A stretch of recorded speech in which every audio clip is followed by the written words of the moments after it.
Ficou o capítulo 1 do Evangelho de João, né? A gente achou que ia conseguir avançar muito, mas acabou que a gente só conseguiu ver os 3 primeiros versículos. E aí a proposta é a gente tentar ler do 4 ao 14, para ver se esse trechinho, pelo menos, a gente consegue É do 1 mesmo? avançar hoje. Do 4 ao 14? É 1 do 4 ao 14. A gente só conseguiu na segunda passada ver os 3 primeiros. Aí, vamos ler o 4 ao 14 e ficar na dispensação do Senhor, né? Sim. O 4, né? A vida estava nele e a vida era a luz dos homens. A luz resplandece nas trevas e as trevas prevaleceram contra ela. Não prevaleceu. Não prevaleceram contra ela. Houve um homem enviado de Deus, cujo nome era João. Este veio como testemunha, a fim de dar testemunho da luz, para que todos crescem por meio dele. Ele não era a luz, mas veio para que testificasse da luz. Ali estava a luz verdadeira, que ilumina a todo homem que vem ao mundo. O Verbo estava no mundo. O mundo foi feito por intermédio dele, mas o mundo não o conheceu. Veio para o que era seu e os seus não o receberam. Mas a todos quantos os receberam, deu-lhes o poder de serem feitos filhos de Deus, a saber, aos que creem no seu nome. Os quais não nasceram do sangue, nem da vontade da carne, nem da vontade do varão, mas de Deus. E o Verbo se fez carne, e habitou entre nós, cheio de graça e de verdade, e vimos a sua glória como a glória do unigênito do Pai.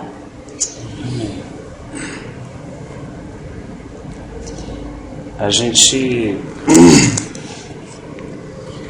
na segunda passada, assim, né, compartilhou muito sobre essa questão da gente não perder de vista a essência, né, que todos os irmãos entendem como o verdadeiro alicerce, né, o rochedo da salvação, a pedra de esquina, a pedra angular, né, antes de uma doutrina, antes de uma religião, antes até mesmo do próprio cristianismo, né? Antes de tudo isso existe a pessoa e a obra de Jesus Cristo, né? Antes que uma pessoa possa evoluir em qualquer coisa na vida cristã, a primeira coisa que acontece, né, o que deveria acontecer, naturalmente falando, seja num processo de evangelismo ou quando alguém está ouvindo a palavra do Senhor, é que aquele indivíduo, aquela pessoa tenha contato com Jesus Cristo, né? Na verdade, nós fomos chamados para apresentar as pessoas a Jesus Cristo, né? Na verdade, o que muda não é muito a oratória, o falar, a carga teológica, a compreensão, a pregação impactante, a música que vem no fundo, né? Ou às vezes até um milagre, né? Como a gente pode perceber muito na história de Israel, né? Mas realmente quem pode mudar uma pessoa é o próprio Senhor Jesus Cristo, né? E ainda que muitas vezes alguns cristãos ainda façam alguma confusão, achando que o que salva, né, é o arrependimento, o que salva é o choro, o que salva é a contrição, na verdade quem salva de fato, quem pode iluminar a vida do homem, como foi colocado aqui, é a pessoa de Jesus Cristo, né? Claro que o arrependimento se torna fundamental, porque quem chega diante de Jesus com o coração altivo, de nada aproveita da sua presença, como a gente viu isso registrado nos 4 evangelhos, né? É necessário que a gente chegue diante do Senhor com o nosso coração contrito, quebrantado, até porque Ele mesmo disse que Ele veio para os doentes e não para os sãos, né? Então, assim, como Ele espera, na verdade, da gente isso, né? Às vezes a gente chega diante dele dizendo: eu não vou fazer mais isso, eu prometo, eu nunca mais vou pecar, eu nunca mais vou errar nessa situação, eu juro que eu nunca mais vou fazer isso, né? Enquanto às vezes a gente tenta convencer Deus com as nossas propostas de transformação, a única coisa que Ele espera de nós inicialmente é que a gente chegue realmente, né, como barro totalmente rompido, totalmente quebrantado, totalmente assim com a expectativa só nele, de que por mais que a gente tenha remado ao longo da vida para alcançar muitas coisas, tudo começa nele e termina nele, e a única expectativa de mudança interior que alguém pode ter é porque Jesus Cristo pode tocar no coração daquela pessoa, pode tocar no nosso coração, pode através desse relacionamento, desse falar, desse ouvir, ser transformado, ter um vício quebrado, ter um hábito simplesmente sem força sobre ele, ter a sua mente renovada, né? Uma pessoa que muitas vezes caminha ao longo da tristeza, da depressão, da solidão, né? Da crise, né? Do pânico. Na verdade, quem pode preencher esse vazio, quem pode iluminar esse interior, quem pode, na verdade, trazer sentido à vida desse indivíduo, né? Nossa vida é a pessoa de Jesus Cristo, né? Então, a gente, quando começou o Evangelho de capítulo 1 de João, uma das coisas que todos os irmãos estavam compartilhando é essa importância da gente, no nosso espírito, compreender claramente quem é Jesus, né? Os judeus ali, uns dizem que ele é Elias, uns dizem que ele é Jeremias, né? Cada um havia uma compreensão de alguém poderoso, de um profeta, de alguém que podia multiplicar pão ou curar a vida de alguém ou ressuscitar. Mas Jesus vira a pergunta para os seus discípulos, né? Porque um discípulo nunca pode perder isso de foco, e pergunta claramente a eles: e vocês, quem vocês dizem que eu sou? E aí o Pai traz aquela revelação ao espírito de Pedro, e Pedro declara diante dos outros discípulos, dizendo: não, tu és o Cristo, o Filho de Deus vivo. Reconhece a humanidade e a divindade da pessoa de Jesus Cristo, né? Tem aquela revelação completa. Ele é homem, por isso pode ser um perfeito sumo sacerdote, porque passou exatamente por todas as nossas fraquezas, tentações, teve sede, fome, chorou, teve dificuldade, se agonizou no Getsêmani, mas ao mesmo tempo reconhece a sua divindade, que é Deus, desde a sua natureza, da forma que foi concebido, né? Esse Cordeiro de Deus perfeito é o único capaz de tirar o pecado do mundo. Então, nós colocamos a nossa fé não sobre algo vazio, mas colocamos a nossa fé sobre a pessoa e sobre a obra de Jesus Cristo. Quem Ele é e aquilo que Ele fez. Quando se encarnou e caminhou aqui nessa terra e trouxe a revelação de quem era o seu Pai, que hoje podemos falar que é o nosso Pai, né, por causa da obra dele, redentora na cruz, e se humilhou até uma morte de cruz, né? Então, fez isso por nós. Cremos nele e cremos no que ele fez por nós, né? A nossa fé deve estar bem alicerçada e bem compreendida. Então, a gente em nenhum momento vai falar de uma religião, a gente em nenhum momento vai falar de uma filosofia, em nenhum momento a gente vai falar de uma prática. Se você fizer 10 ritos, você vai conseguir isso. Se você der 3 passos, você vai conseguir aquilo. A gente vai rejeitar a autoajuda, porque a gente sabe que nada, na verdade, começa em nós. Porque ainda que um dia fomos criados, né, à semelhança dele naquele jardim, caímos violentamente no abismo com a queda do pecado. E nós necessitamos e precisamos que ele mesmo se tornasse carne e se fizesse um de nós, a nossa semelhança, como um homem, né? Um homem que viesse nos resgatar novamente, né? Então, assim, João está declarando no versículo 4, dizendo: a vida estava nele e a vida era a luz dos homens. O homem perdeu a vida, né? Isso aconteceu claramente e foi narrado ali a partir do capítulo 3 de Gênesis, porque o próprio Criador disse claramente a Adão: olha, eu criei esse jardim, coloquei você com a responsabilidade de governar, de assumir, né? De tudo está aqui à tua dispensação, é livre, porém não toque no fruto da árvore do conhecimento do bem e do mal. No dia que você comer desse fruto, você vai morrer. Foi uma declaração simples, uma direção simples, uma orientação aparentemente muito simples, né?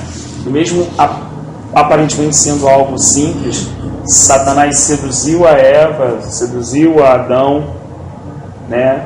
E eles transgrediram esse mandamento. E a Escritura diz que no dia que ele comeu daquele fruto, seus olhos se abriram e de fato ele morreu. Houve uma queda, houve uma distanciação absurda, muito grande, né? Deus conversava, falava na direção do dia, tinha uma profunda comunhão com Adão, né? E aquilo foi rompido, aquilo foi quebrado, né? A gente não imagina o que era aquilo que a gente não viveu, né? A gente tenta entender pela Escritura tudo que ele tinha para desfrutar e tudo que ele pegou e simplesmente jogou fora. Não colocando isso sobre Adão, porque entendemos também pelo Espírito de Deus que se nós estivéssemos lá, faríamos a mesma coisa que ele, né? Graças a Deus pelo segundo Adão, né? O próprio Senhor Jesus Cristo, que veio para nos resgatar dessa condição. Paulo disse que Deus estava em Cristo, reconciliando o mundo de novo consigo mesmo, né? Deus não só criou o homem, como salvou o homem, como derramou poder, como foi lido, para tornar ele filho de Deus, uma obra de salvação que foi ampliada para a filiação. Ou seja, hoje nós recebemos um Espírito que está dentro de nós, independente da nossa condição, do nosso dia, se foi bom ou ruim, da quantidade de tribulação que a gente atravessa ou não, dentro de nós há um Espírito que clama Abba Pai, ou Paizinho. Isso foi nos dado como provisão por causa daquilo que Jesus Cristo fez naquela cruz, né?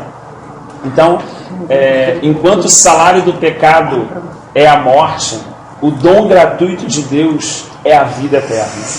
Então, o que ele veio nos dar não foi algo pequeno, não foi algo, né, não foi algo fútil. Na verdade, o que ele veio nos dar e o que ele nos deu, através da sua pessoa e da sua obra,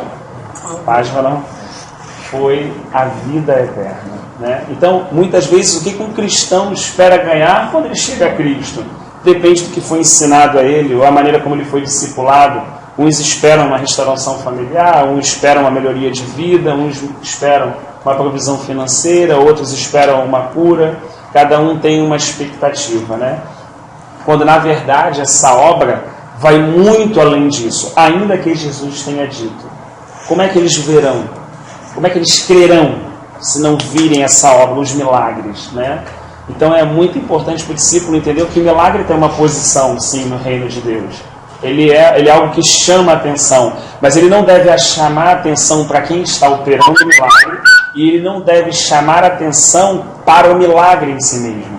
Ele deve ser apenas para que aquela pessoa olhe e aí a verdade possa ser apresentada da forma mais pura e genuína a ela. Para que ela receba não só a revelação que Pedro recebeu, que tu és o Cristo, o Filho do Deus vivo, mas que ele possa conhecer quem é o seu verdadeiro Pai. Ainda que ele tenha um Pai temporário aqui na Terra, mas ele possa entender que por mais que durante a sua vida ele tenha se sentido desprezado, sozinho, com solidão, mas agora ele consegue entender que ele tem um Pai e que estava trabalhando por ele e fazendo com que todas as coisas cooperassem para o bem dele antes mesmo que ele passasse pela madre da sua mãe, né? Então, essa verdade, quando vai entrando no nosso coração, vai trazendo o quê? Um conforto, vai trazendo um consolo, não por promessas vazias, mas porque Deus é bom e o seu amor leal dura para sempre. Por quem Deus é, a pessoa dele, a fidelidade dele, como ele cuida da gente, como ele zela.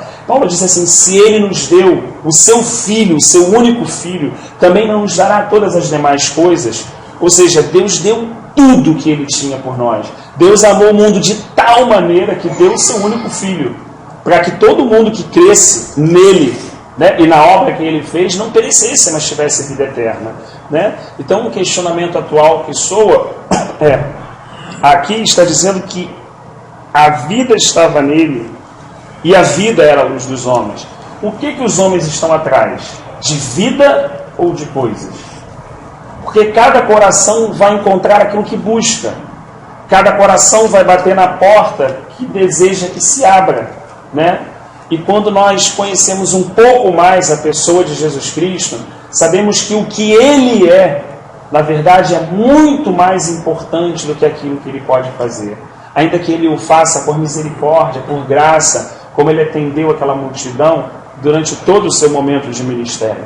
né? Mas a verdade, ele tinha algo maior para dividir. Ele falou assim: muita coisa tenho para falar convosco, mas vocês não podem sustentar. Na verdade, mais do que o pão nos cestos multiplicado, do que o peixe, do que a tempestade parada, né, do que os leprosos curados, havia muita coisa para ser dividida com aquelas pessoas, muitas verdades espirituais que mudariam profundamente a vida daqueles homens, mas que eles não estavam preparados para ouvir aquilo, porque eles não estavam na mesma sintonia, né? Talvez uma oração sábia, né, seja: Senhor, prepara-me para que eu possa receber de Ti aquilo que Tu desejas me dar e não o que o meu coração anseia. Aquilo que Tu estás esperando há mais tempo que eu, para poder trazer ao meu coração como conhecimento de realidade, de verdade em relação ao relacionamento que o Senhor deseja ter comigo, né? Então ele veio para trazer vida com abundância. Ele é essa vida que ilumina o homem por dentro, né?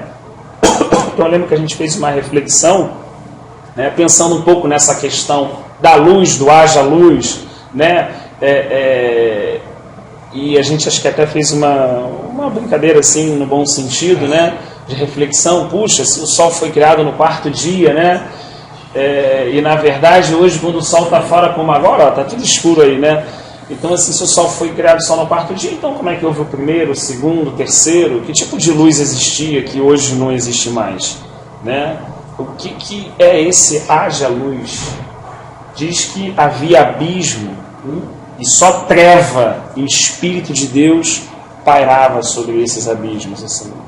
Uma coisa que a gente não consegue compreender na nossa mente: a terra era sem forma e vazia. E o nosso Deus, Ele é um Deus que dá forma e que preenche.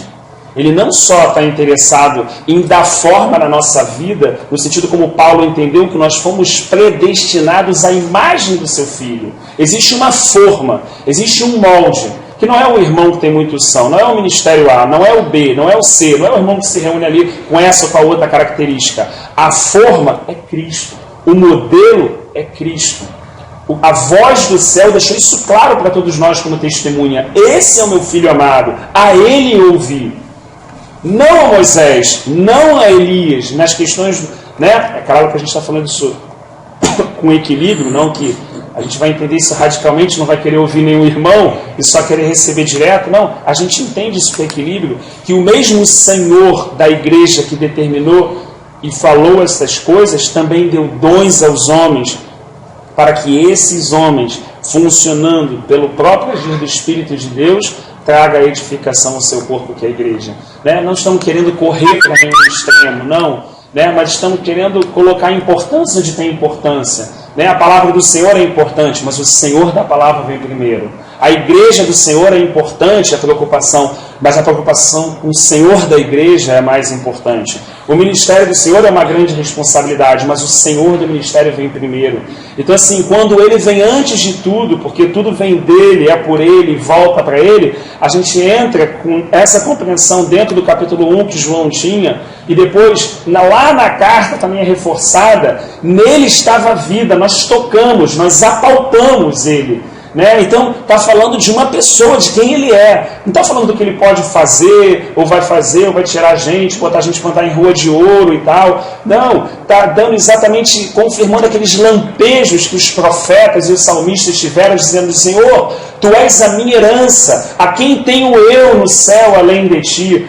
Né? A minha alma suspira, né? Como a corça anseia pelas águas. A Tua graça é melhor do que a vida. O pardal encontrou ninho ou andorinha para Ti, mas eu, os Teus altares, Senhor. Me alegrei quando me disseram: vamos à casa do Senhor. Mais vale ficar no Teu átrio do que 1000 dias fora disso. Esse amor, esse ímpeto que vinha de dentro da pessoa, que estava naquela hora cheia do Espírito de Deus, declarando aquilo para Deus, estava declarando para a pessoa dele, pelo que Ele é, pela sua fidelidade, pelo seu amor, pelo seu cuidado. Né? Como podemos olhar, como é como, na verdade, a coisa se invertesse rapidamente, né?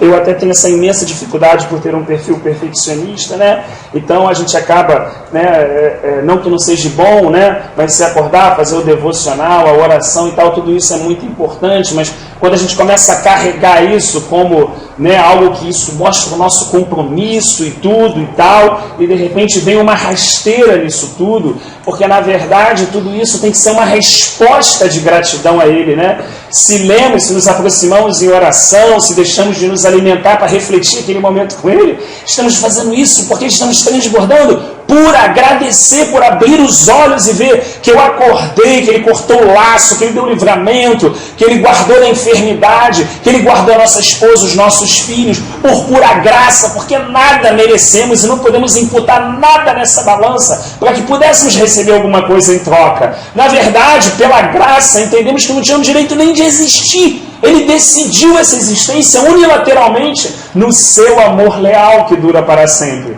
Então é o que o salmista diz: o que direi eu? O que darei a Ele pelos benefícios que Ele tem me feito? Não posso. Invocarei o seu nome e tomarei o cálice da salvação. Né? Então parece que essas expressões um pouco isoladas no Antigo Testamento passam a fazer efeito quando o Espírito de Deus começa, na verdade, como Consolador na nossa vida, a nos conduzir em toda a verdade e a nos mostrar que a lei, na verdade, vai ser estabelecida por causa da presença dEle na nossa vida, mas não porque desejamos ser bons cristãos, não porque almejamos ser tão diferentes assim ou nos tornar uma referência, não, porque na verdade quando Ele consegue ver em nós um pouco de estrutura para abrir quem nós somos, ficamos desesperados. Na verdade nós não conseguimos crer nem na realidade, nós cremos naquilo que a nossa psique acredita. O nome disso é sofisma. Você pode pedir alguém para começar a descrever como ele é e colocar um pintor lá, quando o cara vai ver mostrar foto, esse sou eu, esse é quem você acredita que você é. Mas você não é assim. Nós às vezes estamos tão míopes, imagina, para enxergar a nossa própria condição, imagina para ver Deus como Ele é. Né? Então olha a proposta dele, Ele está nos chamando para que os nossos olhos se firmem no autor e consumador da nossa fé. O que nós encontramos de complexo, de problema, de dificuldade, de culpa, tudo isso na nossa vida, Jesus Cristo veio definitivamente para pendurar isso numa cruz, porque nós não temos estrutura para carregar. Nós colhemos na lei da semeadura e da colheita, nós colhemos aquilo que plantamos, só a consequência. Ninguém pode pagar o seu pecado. Alguém pode colher um pouco da consequência do seu pecado. Mesmo assim o salmista diz: o Senhor é misericordioso e não deixa que a gente colha em toda a proporção que a gente plantou.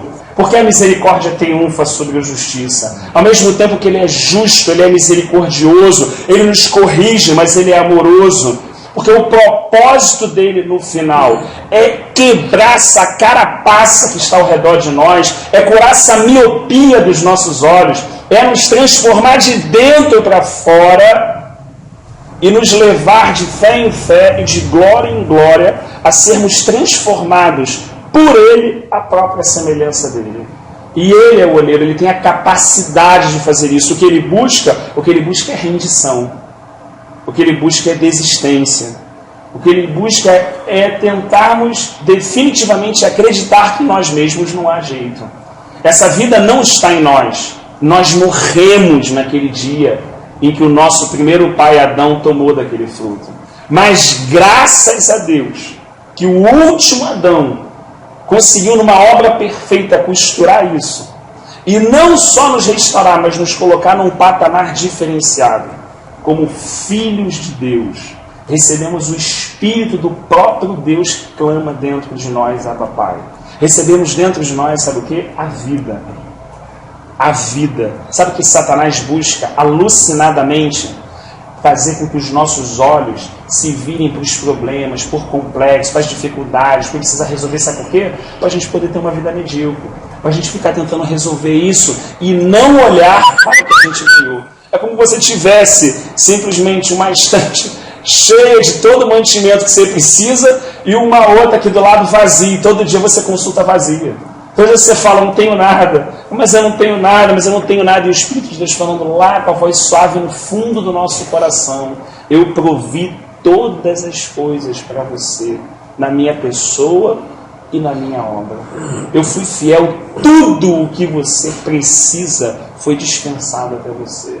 É necessário apenas que haja um processo de crer, de ver e de se apossar dessa realidade, daquilo que Jesus deixou na cruz por nós.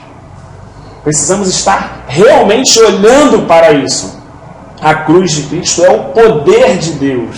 E às vezes nós acabamos caracterizando o poder de Deus em outras manifestações, que também são manifestações do seu poder, da sua graça, né? Mas a gente não pode perder de vista aquilo que definitivamente veio para preencher esse vazio, para triunfar sobre a morte que está lá dentro de cada um de nós. Ou seja, fomos salvos sim pela fé, mas Paulo fala desenvolver a vossa salvação. E Pedro completa também, né, para a gente abrir o ouvido para essa palavra que é poderosa para salvar a vossa alma. Então estamos em um processo onde é necessário que a gente não olhe para nós, que a gente não olhe para a nossa condição, que a gente não olhe para o que a gente acertou e nem para o que a gente errou. Para trás eu deixo todas as coisas, perseguindo o alvo pelo qual também fui conquistado, Cristo Jesus. Não sei o que, de não sei o que, de não sei o que. Ficou. Se Deus vai usar uma circunstância para me tratar, me amadurecer, glória a Deus. Mas ainda vai ser com o propósito de que eu siga para o alvo da soberana vocação em Cristo Jesus. Ele é o alvo. Nada pode tomar o seu lugar. E os falsos deuses, ou as armadilhas que estão propostas diante de nós, é o quê? É nos enganar, é nos seduzir, é correr atrás de um grande ministério, é correr atrás de encher um lugar, é correr atrás de ser um bom cristão. Eu estou falando das melhores, as mais suaves, tem as mais pesadas também, e tem as mais difíceis da gente ver, porque parecem coisas boas. Mas tudo que faz o Senhor Jesus sair da centralidade da nossa vida, nos leva a adorar alguma coisa para o qual nós não fomos criados. Fomos criados para adorar Ele. Isso fomos criados. A adoração como esse estilo de vida que manifesta na nossa fé, na nossa metanoia, na forma como a gente pensa, como a gente age, como a gente reage, né? Então ele fala assim, olha, a vida estava nele, a vida era a luz dos homens, a luz resplandece nas trevas e as trevas não prevaleceram contra ela. Por mais que a treva seja algo terrível, por mais que a treva faça com que alguém não consiga dar um passo, se sinta perdido, não saiba para onde ir, que seja aquela treva mesmo, quando você acende uma pequena luz, o que acontece com ela? Ela é dissipada. Ela não consegue prevalecer. Olha que coisa interessante, né? Então, às vezes, a gente acha que o processo que a gente está de luta na força do nosso braço é por um caminho, e não é por esse caminho, né? Quem me fez luz não fui eu, quem te fez luz não foi você. Quem nos fez luz foi Ele, que é a verdadeira luz do mundo. Quem nos seguir não andará em trevas. Olha que coisa interessante. Também não está falando de regras, de liturgia e nem de 7 passos ou 3 caminhos. Está falando de seguir uma pessoa.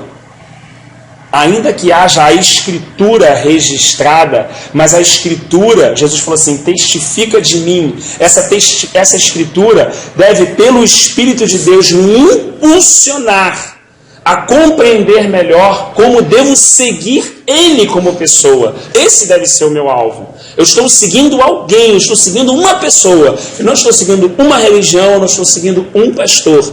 Ainda que devemos ser sábios, como Paulo disse, e não ser pesarosos aos anciãos que têm a responsabilidade de cuidar da nossa vida. Devemos facilitar esse trabalho. Então não estamos falando em nenhum momento em negar dos irmãos que têm um encargo de apacentar. Pelo contrário, devemos honrar esses irmãos no nosso meio.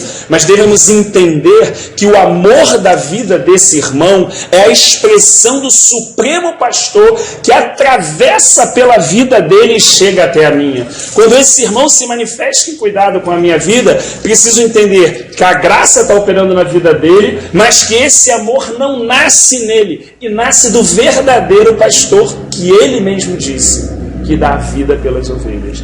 Então, quando a pessoa do Senhor está em evidência, a sua obra, quem ele é, muitas inverdades plantadas no meio do cristianismo vão caindo como muros de alicerce fraco, porque percebemos que isso não tem força alguma para impulsionar a nossa vida em perseverança, em longanimidade, em graça.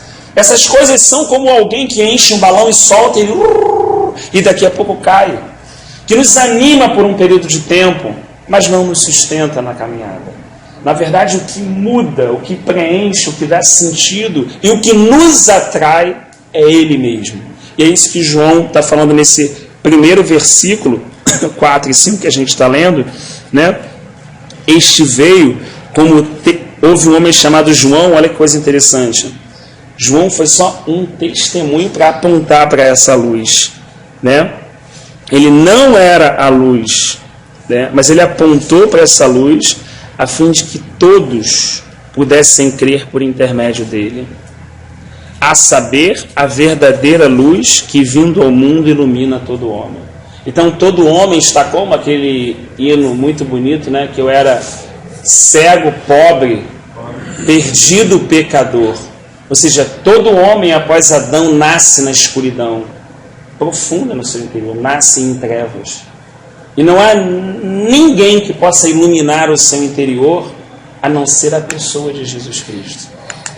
Olha só isso que ele está querendo dizer aqui. Não há nenhuma luz, não há nenhum chamado, seja no Espiritismo como um espírito de luz, seja em processos, né, de mortificar aquilo que é matéria e corpo do budismo, das filosofias orientais, dos pensamentos confucianos. Nada disso, nenhum desses homens, Aristóteles, Platão, Confúcio, nenhum desses homens pôde declarar: eu sou a ressurreição e a vida. Aquele que crê em mim, ainda que morto, viverá. Nenhum homem teve ousadia ou pôde declarar tais palavras. Eu sou a luz do mundo. Quem me segue jamais andará em trevas. Eu sou o caminho, a verdade e a vida. E ninguém pode chegar ao Pai senão por meio de mim. Jesus não é só um grande mestre, um grande rabi, um grande ensinador. Ele é Deus. Ele é a verdadeira luz. Ele é o único que pode dissipar toda a treva dentro de um indivíduo. E diz: a vida do justo é como a aurora do dia, que começa, né, clareando devagarinho até chegar ao meio-dia. Então, no início da nossa vida cristã, quando estamos ali nos primeiros passos, existe essa luz, ela ainda é pequena, mas ela existe, como Jesus ensinou a respeito do reino de Deus crescendo dentro de nós, como aquela semente. Ela é pequena, mas o que vai acontecendo? Ela vai crescendo dentro de nós. Então, olha só, há um crescimento, há uma maturidade para a qual o Senhor está nos chamando na pessoa dele, né? E é muito possível, e existem muitas armadilhas que a gente não pode desprezar, que seguraram muitos irmãos fiéis ao longo da caminhada. Muitos irmãos que eram fiéis ao Senhor, mas que ficaram presos a algumas questões, né?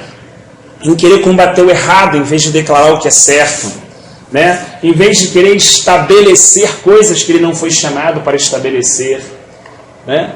E isso é uma tentação muito grande. Tudo que o inimigo quer é que os nossos olhos saiam de Cristo. É só isso que ele busca o tempo todo. Ele não precisa nem afundar o cara, não. Ele não precisa nem pegar o Rafael e botar o... Não. Se ele conseguir desviar o olhar, acabou. A nossa vida se rompe, se estagna em um processo de crescimento, se para, né? Aquela luz que está crescendo, aquele reino que está crescendo dentro de nós é abafado, é sufocado, né? Então, assim, imagina o que estava dentro de João e as palavras que passavam pela sua mente quando ele sentou para escrever o que está aqui. As experiências todas que vieram até sua mente e o que ele lembrou, não aqui nesse capítulo 1 do que Jesus fez, mas de quem ele era, né? Então, assim, eu separei aqui 2 versículos que eu ia pedir se alguém pudesse ler assim pra gente. Eu tô meio sem óculos, que é o Salmo 43, versículo 3 e 4. Tô meio não, né? Tô meio sem ver. Sem óculos não, é verdade. 43. Caramba, não consigo nem ver o que eu anotei. 3 e 4. Pode ler? 43. Pode ler? Não, só está anotado. 43. Pode ler. Envia a tua luz e a tua verdade. Elas me guiarão e me levarão ao teu santo monte, ao lugar onde habitas. Então irei ao altar de Deus, a Deus, a fonte da minha plena alegria. Com a harpa te louvarei, ó Deus, meu Deus. Amém.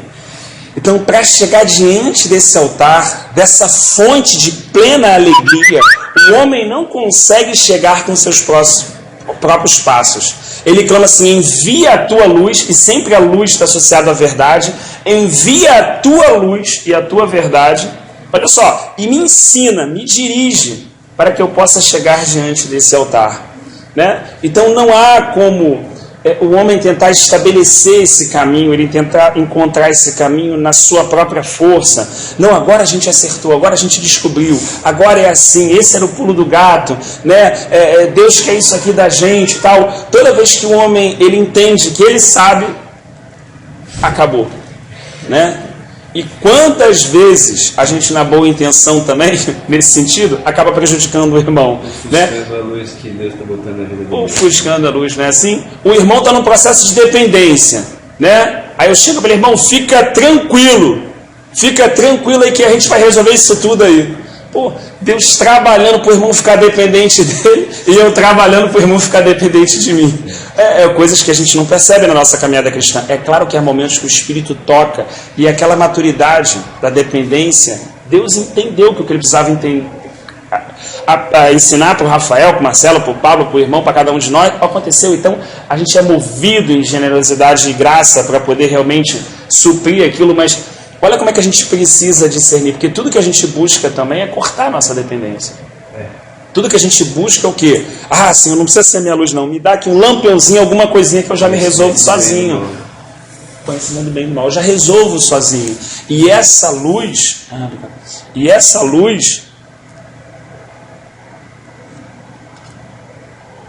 é uma pessoa, né? Não é uma regra. 10 regrinhas que a gente pega e fala assim: isso aqui, ó, se tu fizer isso aqui, tu vai ser um bom crente, ó, essas coisinhas aqui e tal. Pô, Jesus quebrou quando falou assim: olha, amar o teu Deus com toda a tua força, todo o teu entendimento, de toda a tua alma, e amar o teu próximo a ti mesmo. Você vai cumprir a lei e os profetas. Ele disse isso, ao mesmo tempo ele deixou a gente como? Em total dependência, porque a primeira pergunta é: como eu vou amar a Deus de toda a minha alma? Porque na nossa alma a gente quer dar o quê? Aquilo que a gente é capaz de dar. E Deus pede da gente o quê? O que a gente não é capaz de dar. Aí você vai falar assim: que Deus incongruente é esse? Que Deus incongruente que eu quero dar uma coisa de muito valor. Ele não quer. Ele quer aquilo que eu não posso dar. Por que ele quer aquilo? Por implicância? Não. Para demonstrar a dependência e o nosso lugar, o nosso melhor lugar diante dele. Então ele sempre vai fazer isso conosco, né? A gente às vezes vai chegar com o grande coisa e falar assim: não, fica tranquilo, eu só quero isso aqui, ó, esse negocinho aqui. A gente fica, né? Eu fico assim meio que perdido. Pô, mas isso, puxa vida, caramba, eu sou capaz de fazer tudo menos isso, né? Seja o jovem rico, seja as questões que permearam a Paulo, a Pedro, aos irmãos que tiveram dificuldade, né, ao longo da sua caminhada e tal. Isso mostra claramente assim: cara, eu vou te pedir o que você não pode me dar, para te mostrar que o que eu quero é você. Eu quero você, cara. Eu quero você. Assim como eu quero que você não queira o que eu te dou e me queira, eu quero que você chegue na plena declaração do livro de Cânticos. Não só, o meu, não. Eu sou dele. Olha a compreensão que ele chegou no último processo do cântico. É uma questão ali de: é isso que eu quero de você. A hora que você entender isso, você vai ficar em total dependência. Aquilo que muitas coisas vão... Eu vou operar com a graça. Então, às vezes, Deus coloca a gente em situações, né, É claro que a gente sempre fala da graça com a responsabilidade, mas quantas vezes Deus coloca a gente em situações embaraçosas, né? Porque mais do que o acerto pontual, o que Ele deseja é a conscientização no nosso espírito da nossa dependência dEle. Às vezes a gente está sempre olhando para o certo e errado, né? E na verdade o que Deus quer somos nós. Então às vezes Ele vai dar uma quebradinha no Rafael, né? Entre Ele deixar eu ser humilhado, por exemplo, e me poupar, Ele não vai olhar isso. Na verdade Ele vai olhar o fruto disso. Entendeu? E o que acontece com a gente? É da nossa alma, né? Se alguém chega aqui, o Marcelo começa a me elogiar, eu vou falar assim, caramba e tal, não sei o quê. Por mais que eu lute contra aquilo, aquilo vai ficar lá, né? Aquilo é uma força, igual você está dentro d'água te impulsionando para onde? Para cima, não é assim? A carne já é assim, né? Então tem uma força que impulsiona para cima. Aí a gente fica como? A gente não percebe, mas a nossa maneira de se relacionar com Deus muda. E como é que é quando a gente está... Vem a força do céu para a terra e nos humilha, né? E nos coloca num processo de quebrantamento. Rapaz, a gente fala do Senhor e começa a chorar. Não é assim? A gente fala do que Ele fez, o nosso coração se aperta. Não é assim? O irmão fala uma coisa, você vê uma riqueza naquilo. Você tá tão mergulhado que aquilo está tudo descendo em você, aquela graça, e você não percebe. É isso que Paulo estava vendo. Alguém dá um testemunho, você vê uma coisa que era boa, aquilo te toca, aquilo fala, você está numa posição, ele falou assim, cara, é quando ele fala assim, eu quero realmente que essas coisas venham sobre a minha vida, não por uma questão pessoal, de metodologia de sofrer isso, não, porque elas me colocam numa posição diante de Deus como instrumento, que eu consigo aqui de baixo ver um Deus que quem está muito de cima não vê. Só quem está bem lá embaixo consegue ver Deus dessa forma. Sabe? Uns abraçam Ele como rabino andando. Outros tocam nele e fazem poder e virtude sair dele. Isso, na verdade, está nele ou está em como cada um de nós o vemos e olhamos para Ele? Né? Então, essa é uma parte nossa, né? Então, não sei se algum irmão gostaria de compartilhar alguma coisa antes da gente seguir no 9.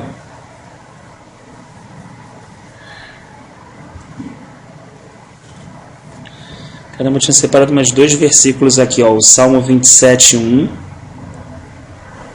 e o Salmo 98. Nós já passamos por eles, né?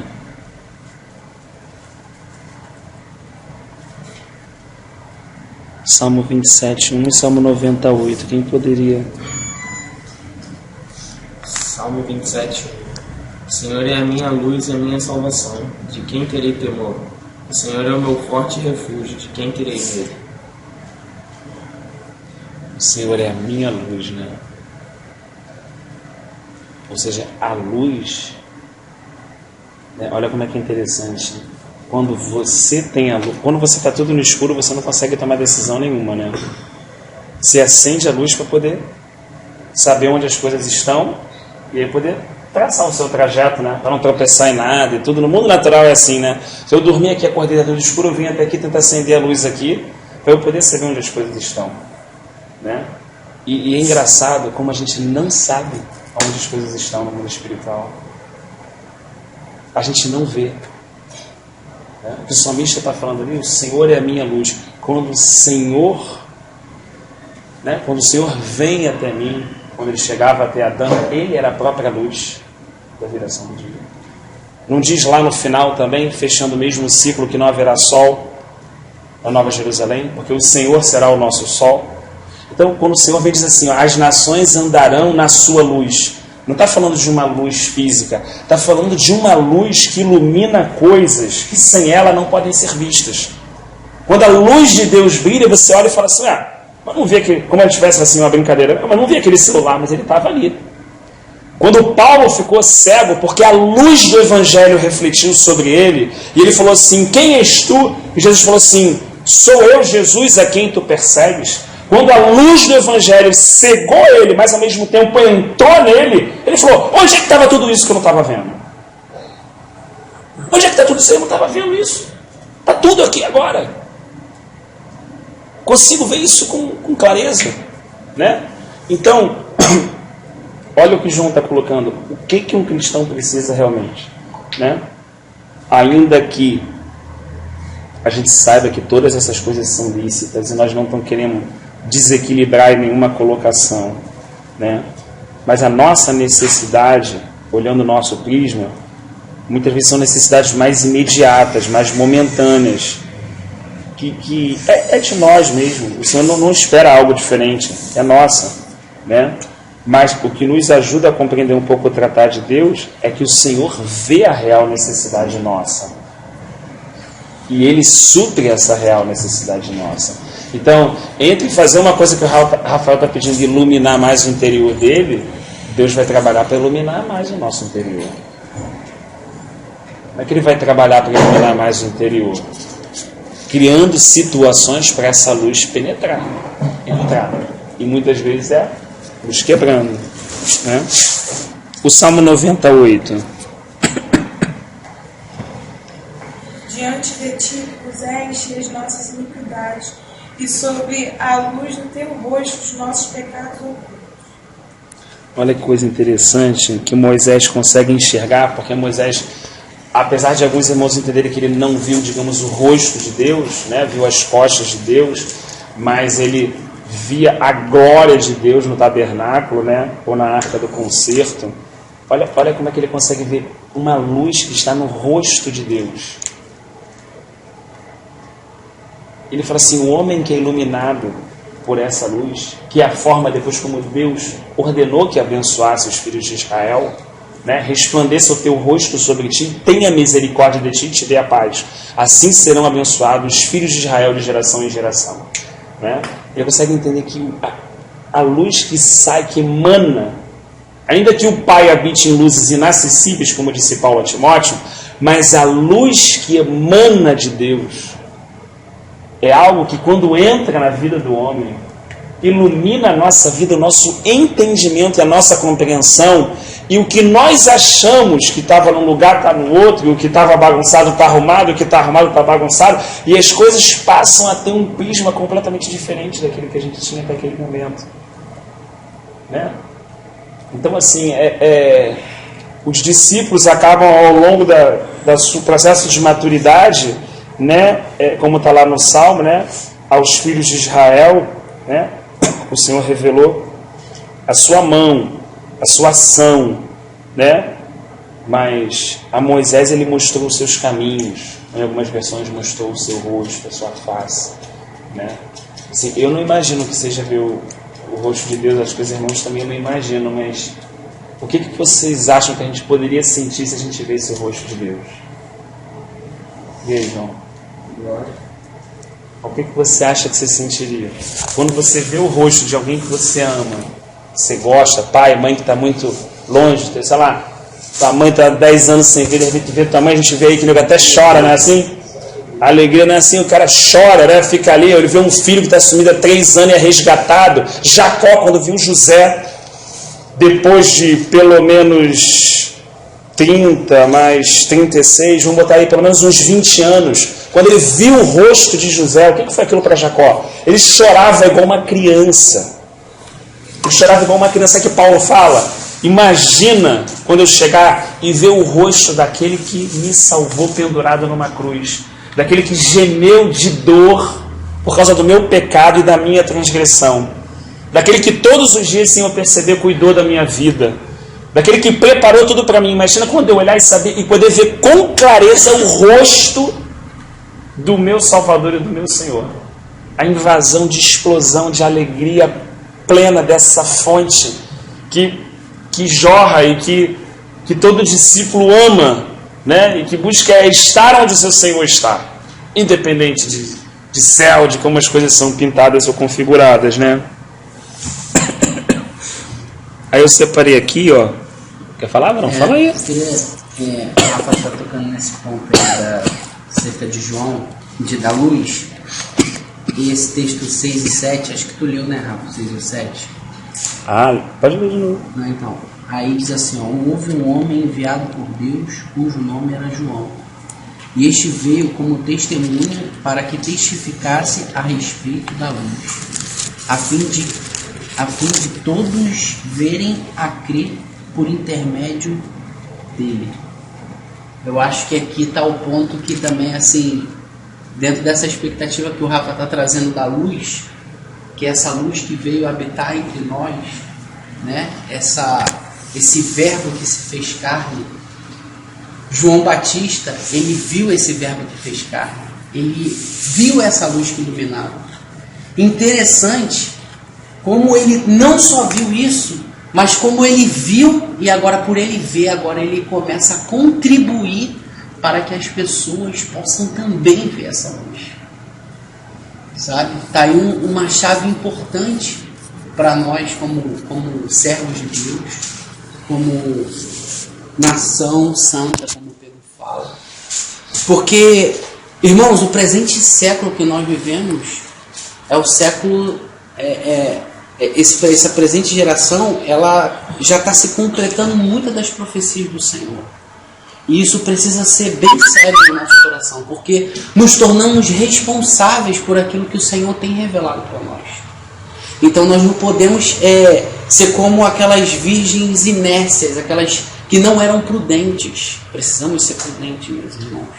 Porque o Senhor, ao mesmo tempo que Ele ilumina, como Paulo diz lá aos Efésios, que pede que o Senhor nos encha de espírito de sabedoria e de revelação no homem interior, que sejam iluminados. O Senhor nos ilumina.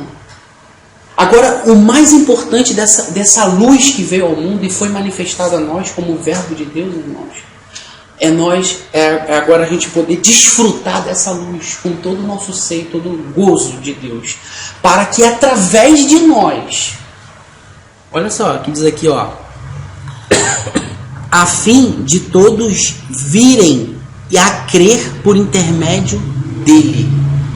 Nós somos aquela geração, irmãos, que estamos preparando o caminho para a volta do Senhor. Assim como João Batista preparou o caminho para a vinda do Senhor, nós somos a geração que prepara o caminho para a volta do Senhor. Por isso é importante a gente ver essa luz que o Rafa está falando, desse verbo que se fez carne. Irmãos, abrir mão, sabe, irmãos? Abrir mão de tudo aquilo que ocasiona confusão na nossa mente. Abrir mão, sabe, irmãos, de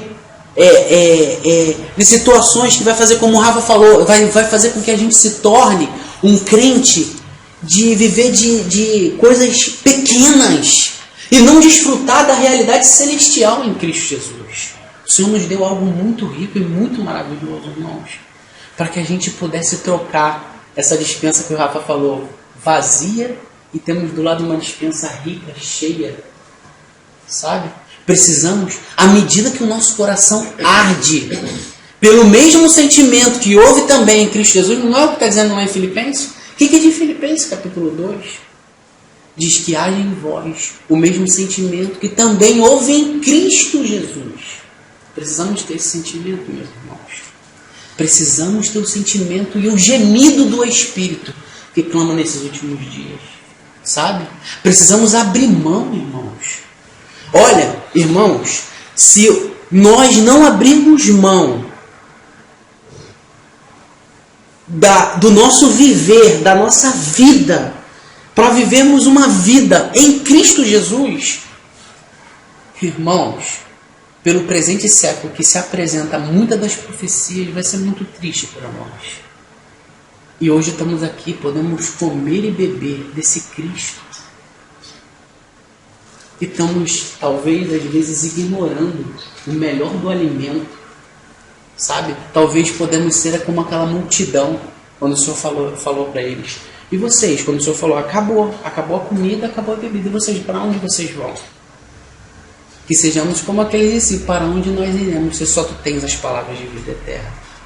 Mas para isso, meus irmãos, a gente precisa ter o mesmo sentimento do Senhor, que é de ser a manifestação dessa luz, desse candeeiro, sabe, do Senhor, desse testemunho, de testemunhar do caráter do Senhor. Irmãos, é a mesma medida com que você testemunha desse caráter, você é preenchido do gozo da vida de Deus. Não troca isso, irmãos, por migalhas.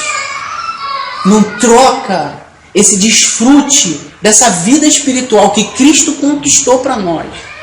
Nas regiões celestiais, Ele deu a sua vida, irmãos. Como o Rafa falou, Ele se despiu da sua glória. Diz aqui: no princípio era o Verbo estava com Deus, o Verbo era Deus, e Ele estava com Deus, e todas as coisas foram feitas por seu intermédio. Ele estava lá, sempre esteve. Mas Ele teve num momento desse estado da criação que Ele veio e se fez carne e habitou entre nós. No último verso diz aqui, o 14. Sabe, irmãos, precisamos ficar atentos para isso, porque o Pai não mediu esforços para que a luz manifestasse a nós, como o Rafa aqui está falando. Sabe, o Pai não mediu esforço para que a luz pudesse habitar entre nós. Ele veio e habitou entre nós, irmãos. Então nós precisamos olhar para essa luz. Precisamos querer essa luz, meus irmãos. Precisamos desejar essa luz. Para quê, irmãos? Para que a gente manifeste essa luz para toda toda a criação caída. Porque vai chegar um dia que o Senhor vai trocar toda essa veste, irmãos. Gosto muito quando o nosso irmão Dino fala que tem gente às vezes que idolatra a lua, idolatra a estrela, mas diz que o Senhor diz lá em Apocalipse que é só uma veste velha. Ele vai pegar essa veste velha, vai acabar e vai botar uma veste nova. E aí tem pessoas adorando um monte de coisa. Tem pessoas idolatrando um monte de cantores, um monte de situação. Mas a nós foi dado a conhecer o Filho de Deus. Sabe, irmãos? Que sejamos como João Batista aqui, ó. Sabe? Houve um homem enviado por Deus cujo nome era João. Engraçado porque ele está falando sempre aqui de Cristo, mas ele fez uma digressão aqui, né? Ele abriu um parênteses para falar de João. Né? Você pega esse texto aqui de 1 a 14, ele só está falando de Cristo. Mas esse versículo 6 e 7, ele abriu um parêntese para poder dar testemunho de João. Sabe por causa de quê? Por causa que a gente, para poder mostrar para a gente que mesmo é imenso esse propósito eterno de Deus, que é manifestar o seu Filho, revelar o seu Filho, mas Ele não quer fazer isso sozinho, meus irmãos. Ele quer fazer isso conosco. Interessante, porque Ele está falando dessa supremacia do Senhor, desse amor de Deus de manifestar em carne, habitar entre nós. Mas Ele abriu um parênteses aqui para falar, para dar testemunho de João. Interessante. Você já pensou quando Ele for continuar a palavra vai falar assim, mas calma aí, lá naquele presente século, houve aqueles irmãos lá, servos de Deus, que deu testemunho e iluminou para aquela última geração o testemunho do meu filho. Ele vai abrir, irmãos, um parênteses para nós, se nós demos testemunha dele. Porque aqui João foi aquela voz do que clama no deserto. Precisamos ser essa voz do que clama no deserto, meus irmãos. No nosso trabalho, na nossa casa, sabe, no nosso dia a dia, no nosso viver. Por isso precisamos comer e beber dessa luz, nos alimentar dessa luz que o Rafa está falando com tanta ênfase, sabe, meus irmãos? Essa luz, essa presença, esse poder de Deus, essa manifestação do Senhor, esse amor de Deus. Olha só quantos atributos do nosso Senhor, sabe? Tudo para que o nosso coração seja enriquecido. E não só enriquecido, mas também transmitir essa luz. Sabe? Transmitir. Isso nos ajude, né, meu irmão? Sabe, essa questão do Rafa eu só queria ver porque o Rafa até leu esse texto de Moisés, né? Que Moisés, esses salmos. E eu acho importante você ver que ele parou aqui, ele fez essa digressão aqui. Ele parece que saiu um pouco do assunto, mas foi para dar testemunho de João. Sabe, meu irmão? O Senhor nos ajude a gente ser essa voz do que clama no deserto em meio a esse mundo, desse evangelho corrompido, desse evangelho, sabe, cheio de armadilhas, cheio de labirinto, irmãos, para você ficar, sabe, dando voltas. Sabe, Satanás, ele começa, se ele não pode ir contra, ele se alia para poder deixar você num labirinto e você ficar perdido. Mas que os nossos olhos estejam fitos no Senhor Jesus Cristo, autor e consumador da nossa fé, Não esteja feito em mais nada, irmão, mas só nele. Porque é tudo por ele e para ele são todas as coisas. Amém? Perdoa aí, irmão, se a gente... É porque houve essa digressão aqui, sabe, de João aqui, acho que é importante. Eu separei um outro textinho aqui também que eu anotei que achei bem interessante, que é quando Paulo está escrevendo aos Coríntios, 2:4. Acho que o Deva gosta muito dessa parte aqui. Ele diz assim, olha, porque Deus que disse, das trevas resplandecerá a luz. Ele mesmo, no passado, resplandeceu em nosso coração para iluminação do conhecimento da glória de Deus na face de Cristo.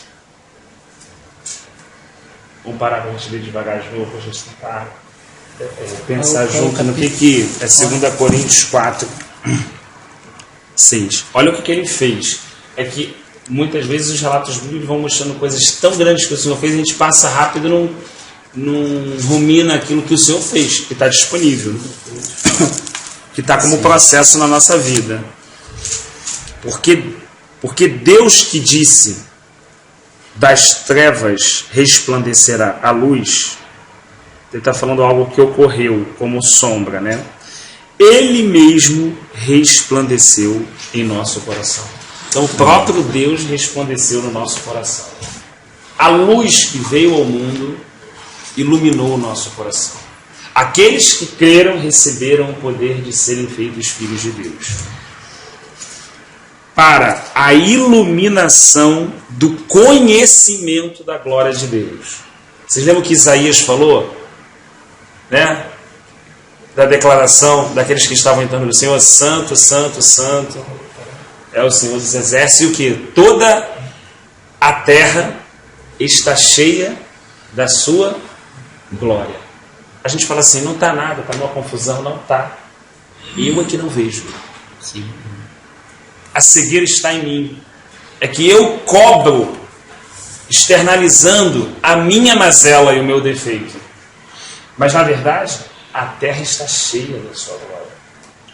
A terra continua cheia da sua glória. Só que eu não consigo ver isso. Sabe aqueles momentos até de relapso que o Senhor dá? Tá ali, ó, todo mundo está andando com Jesus, todo mundo está andando com Jesus. Aí Jesus vai conversar com o Pai. Que ele vira um pouco para orar. Que Tiago e Pedro João estão ali, eles olham o rosto e veem o rosto dele como o sol. E as roupas brancas, um branco alvo. Eles olham para aquilo, já não conseguem olhar como, né, o rosto. Um momento só, a glória resplandeceu e ele já... Ou até Estevão, no processo também de apedrejamento, ele olha e vê assim, eu vejo Cristo, a destra da glória de Deus. Ele está vendo. Está olhando e está vendo que ele está sendo apedrejado. Olha só. Ele podia olhar para o apedrejamento ou ele podia continuar olhando o quê? Sim. O Senhor firme. Ele está olhando o Senhor. Ele está num mundo físico, normal como aquelas pessoas. Mas ele está olhando o quê? Ele está olhando o Senhor. As pessoas estão conseguindo ver o Senhor? Não. Mas as pessoas relataram que o rosto de Estevão brilhava como de um anjo. As pessoas não podiam ver aquilo, mas as pessoas podiam ver o reflexo da glória de Deus no rosto de Estevão. Olha só que coisa interessante. A glória não é pessoal do indivíduo do servo, mas é reflexo do seu Senhor. E por mais que estivessem apedrejando, relata o quê? O rosto dele brilhava como o de um anjo. Né? E muitos outros irmãos dão esse Moisés, esse testemunho também. Só que agora parece que é um brilho diferente, porque é uma iluminação para conhecer a glória de Deus. É uma iluminação do conhecimento. Só que é um conhecimento de uma glória, e a glória é uma pessoa. Está tudo sempre ligado a uma pessoa. A verdade é uma pessoa. O caminho é uma pessoa. A vida é uma pessoa, não é uma energia, não é algo abstrato. Não é um conjunto de regras que é o caminho, não. É uma pessoa que é o caminho. Eu preciso seguir uma pessoa. Eu preciso me alimentar dessa pessoa, porque quem se alimenta de mim, por mim, viverá. É por isso que a gente come a carne do Senhor e bebe o sangue dele. E fazendo isso com compreensão. E declarando aquilo como realidade espiritual. Amém. O Senhor só faz parte. Hoje, só a nossa mão está cheia e a sua está vazia, Senhor. Mas vai chegar um dia que nas nossas mãos vão estar com cálice e a do Senhor também. Porque o Senhor falou que não beberei da vide até que terei convosco o reino do meu Pai. E naquele dia Ele vai estar conosco. Aí a gente, qual é a expectativa? É o reino ou é o rei do reino? É o rei do reino. Ainda que o reino seja o quê? Paz, justiça e alegria no Espírito Santo, mas o reino, ele só é uma manifestação do rei dele. É o rei dele que é o tesouro. É o rei dele que é a herança. É por isso que as pessoas largavam muitas questões para seguir o Senhor. Era mais do que uma questão, quem tem um chamado aí, olha, quem foi chamado para isso? Não, era mais uma coisa, era uma atração. Moisés se viu atraído naquela sarça ardente. O cobrador de impostos, quando olhou para Jesus, ele falou assim, vem e segue-me. Não foi o meu vem e segue-me. Ele estava olhando para uma pessoa, ele estava olhando para a vida. Quem estava falando com ele era a vida. Ainda sem aparência e formosura, hein? Sem aparência e formosura. Com o que atraía essa pessoa? Só a vida mesmo. Eu separei aqui o 13 e o 18, que também achei interessante, que diz assim, ora, o Senhor é o Espírito. E onde está o Espírito do Senhor, ali a liberdade. Olha que coisa interessante. Não há uma bagunça. Não há cada um faz o que quer. Não é uma falta de responsabilidade ou falta de... Não é isso. É liberdade. Caramba. É uma liberdade que a gente anseia. Jesus falou assim, todo aquele que peca é escravo do pecado, né? E Zacarias, tomado pelo Espírito de Deus, conseguiu entender depois daquele processo que ele teve ali com o mensageiro, o anjo do Senhor. Ele falou assim, não, porque ele nos prometeu através do seu servo Abraão que nos libertaria para que nós pudéssemos o adorar livres. Olha que coisa interessante. Às vezes a gente não está livre para adorar a Deus, né? Está preso a opção de coisa, né? Às vezes em alguns momentos pessoais da minha vida eu vejo isso, alguns momentos de culto, alguns momentos no trabalho, existe uma prisão, algo que tenta prender a gente para a gente adorar a Deus. A gente pode até falar com a nossa boca, eu sou livre, mas aqui em casa, família, só os irmãos, estamos todos nós aqui, né? A gente não precisa ser alguém para ninguém ver, para ninguém ter nenhum conceito a respeito de nós mesmos, né? Nós somos o que nós somos, caminhando dentro das nossas limitações, é aquilo que Deus tem trabalhado na nossa vida. Então assim, caramba, às vezes nós não somos livres. E Ele deseja nos libertar. A natureza toda, Paulo diz também, que está gemendo por isso. Para poder enxergar e ver essa manifestação dos filhos de Deus. E eu, pelo menos, olho para mim, irmão, não tenho a mínima noção do que seja isso. Do que represente isso. Estou só querendo caminhar um pouco e não vacilar tanto. Olha só o tamanho do meu pensamento pequeno. Caminhar um pouco, agradar a Deus, obedecer a Deus, não ser tão vacilão, entendeu? E tá ali diante de Deus com o coração quebrantado. Senhor, me livra da soberba, me livra da presunção. Se eu subir nesse negócio, Senhor, senta o pau aqui e ali, para me deixar no sapatinho onde eu estou, entendeu? Para que, como Paulo falou, nunca a gente pense de si mesmo mais do que a gente é, mas segundo a porção daquilo que o Senhor mesmo colocou sobre a nossa vida, ou o princípio do terceiro. Ele falou assim, sempre veja o seu irmão com mais honra do que você mesmo. Então assim, a gente está ali, mas na verdade o que Deus tem para fazer é muito maior do que as nossas petições individuais e os nossos anseios individuais. O que Deus vai fazer, irmãos, com os filhos dele é muito grande. O que Deus vai fazer com os filhos dele é muito grande.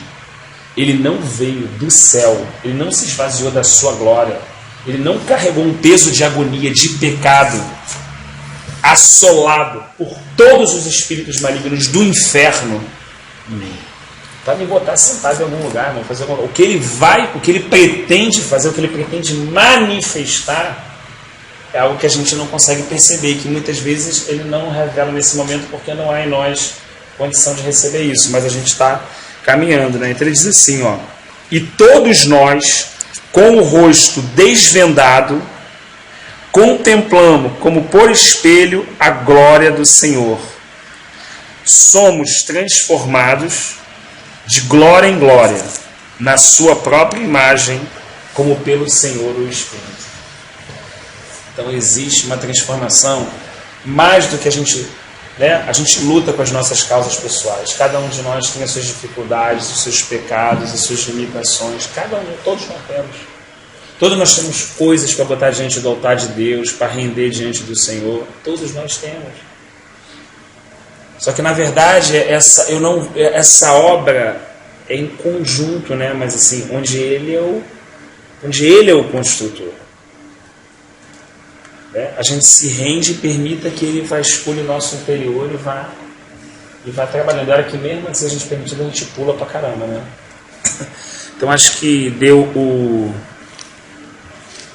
que a gente acabou falando demais aí. Não só conseguiu ir até o 9, né? Só até o 9. Aí a gente deixa então do 10 ao 14, se o Senhor permitir, numa outra oportunidade, né, para tentar fechar essa etapa, né?